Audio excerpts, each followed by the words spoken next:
My name is Mason and welcome to my shop. Hope you're all doing well, staying healthy, and finding ways to get creative.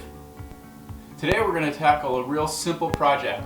This is a cedar planter box, and it only requires a few simple tools, a power drill and a circular saw.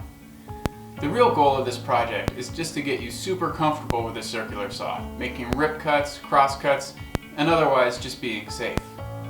So let's get started. I designed this project to get all the pieces you'll need out of 8-foot long boards.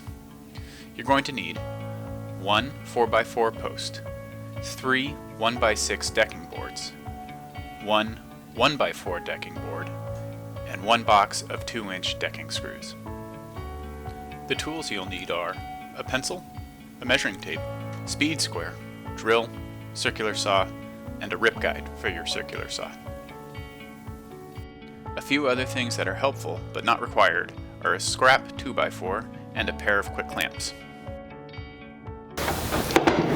Before we dive into the project, let's take a real quick minute just to get oriented with a circular saw. Circular saws come in both corded and cordless version. I find that the cordless versions are plenty of power for most people. Most circular saws are also right-handed in that you hold it with your right hand with the handle next to the trigger, and you can guide it with your left hand. Circular saws also have a spring-loaded blade guard. This is great as once you finish your cut and the blade is still running, you can set the saw safely down.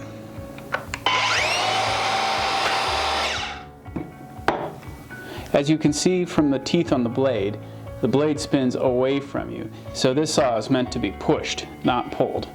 Circular saws also have a bed that you can adjust the height on. There's usually a toggle somewhere towards the back of the saw that you can lift and then adjust your bed height.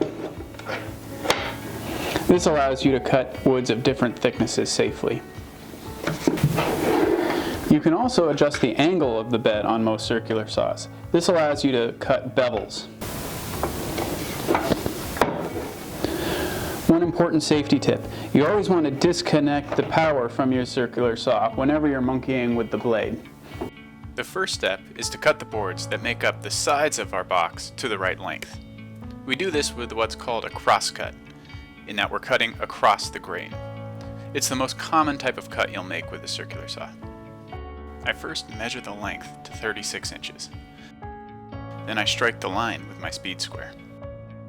It's important to adjust the depth of the saw blade so that the bottom of the teeth are just deeper than the wood. I then align the saw to the line and use my speed square as a guide to ensure I get a straight cut.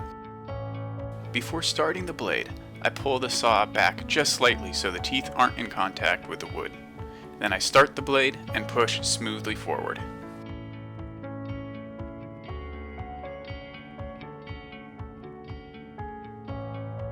And there we go, a nice, clean, straight crosscut. Now, one of the things you can do if you have small hands or you don't feel confident holding the speed square solid while you're making the cut, is use those clamps I mentioned. Get your saw aligned to where you want it. Take your clamp it to your work surface.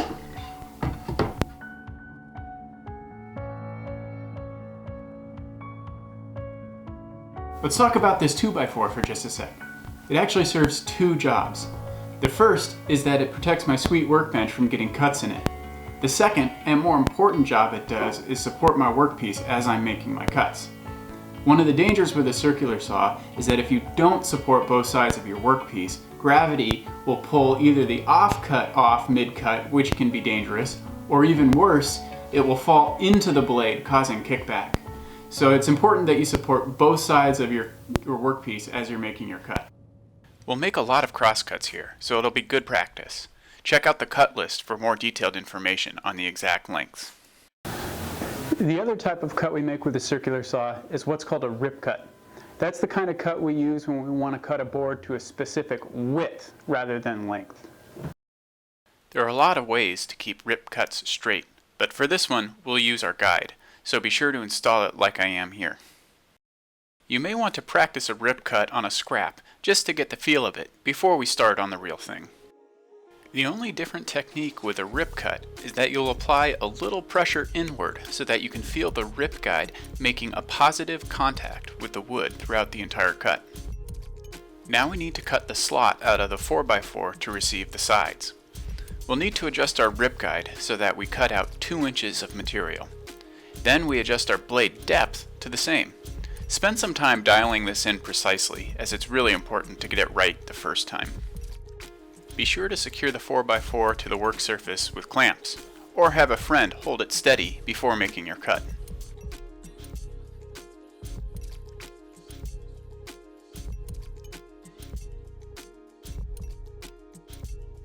Once you complete your first cut, rotate the 4x4 90 degrees and start from the other end.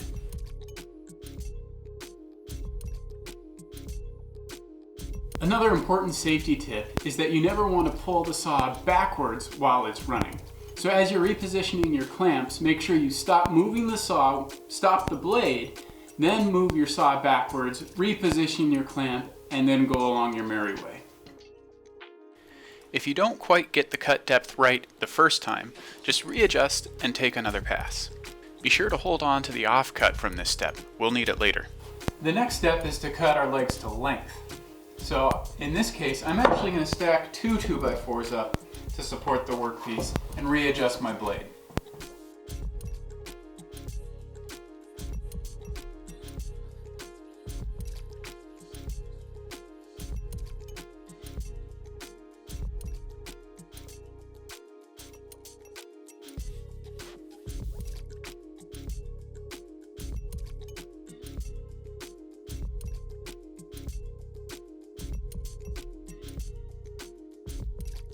Because a 4x4 is thicker than most circular saw blade cut capacities, we'll have to do it in 2 passes.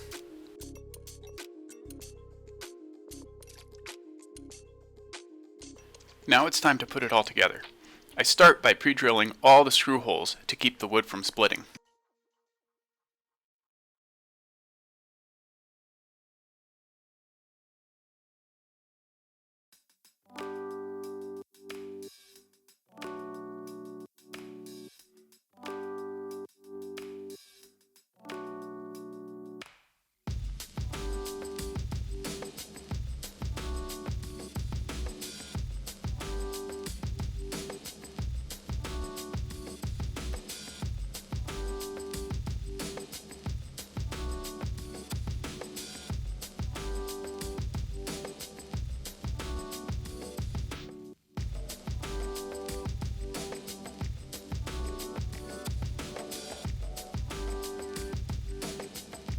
Alright, so we've got our box.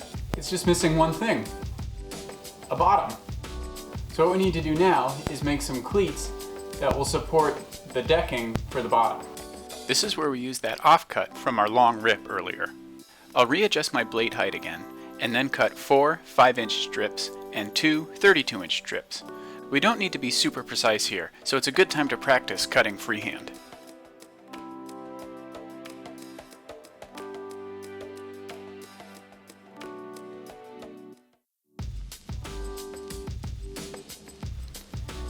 I then pre-drill and screw in the cleats. I angled them downwards towards the middle slightly. This will help any excess water drain away quickly.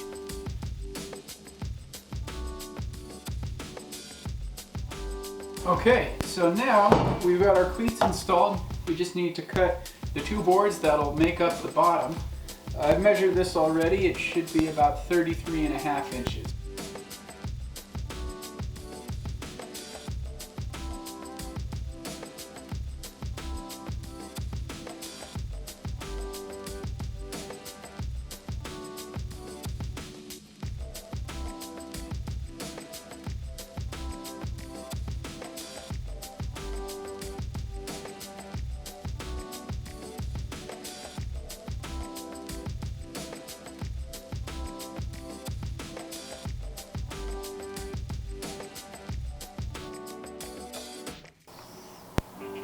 Well, that about wraps this one up.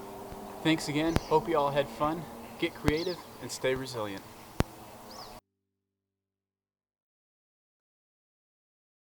If you'd like more information on this build, there are some detailed plans in the description below.